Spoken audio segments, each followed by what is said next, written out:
trouvons dans le village troglodytique de Chiny-Tataouine, plus précisément dans un grenier. Donc il y a sans doute plus de 1000 ans.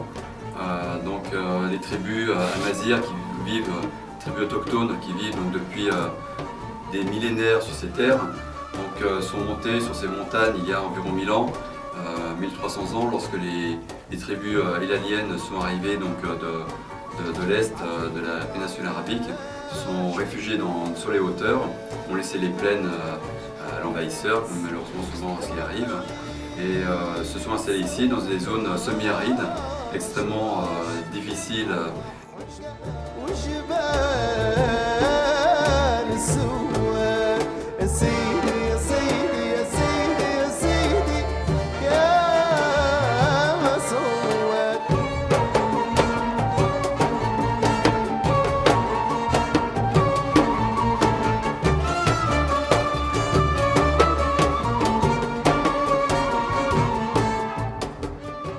Par la suite, vers le XVIIe siècle, XVe siècle, XVIIe siècle, les tribus se sont entendues, je dirais, entre les Amazirs et les Arabes. Et ils ont fondé une confédération qui s'appelle la Confédération des Warguéma, confédération qui regroupait tribus Amazirs plutôt sédentarisées et les tribus arabes plutôt nomades. Et des Xur ont été créés. Ce qui est assez extraordinaire, c'est-à-dire ils ont construit un palais, ce qu'on appelle maintenant un palais, mais c'est plutôt des gorfas, donc des chambres, les unes au-dessus des autres, qu'on appelle donc un ksar.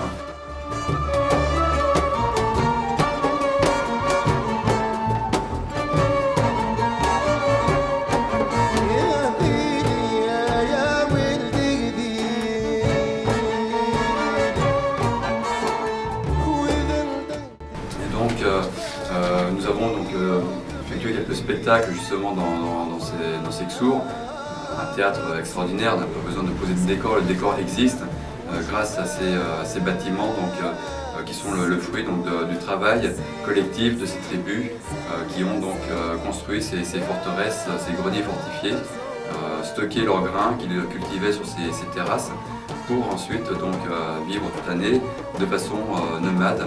Maintenant on a un nouvel aspect du village qui donne une modernité dans ce village.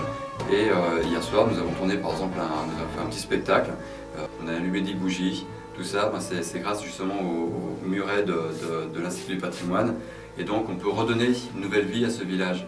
Une vie donc tournée sur le tourisme authentique.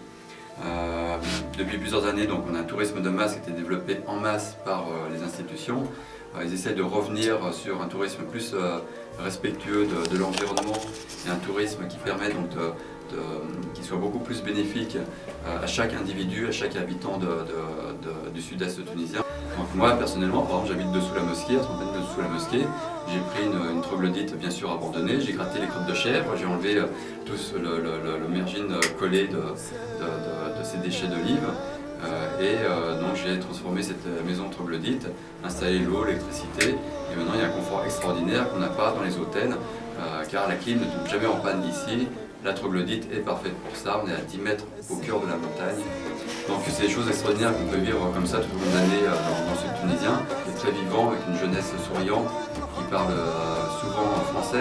Il faut venir découvrir Tataouine, ces Xur, le monde des Xur, ces Gessour, ces terrasses en culture. C'est la douceur, je dirais, du sud, l'authenticité du sud.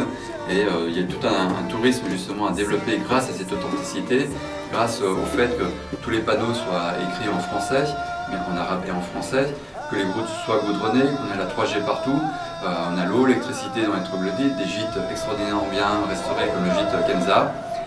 Et je laisse la parole donc à l'appel à la prière, lancé par le muezzin, mon grand copain, qui est 30 mètres au-dessus de ma maison.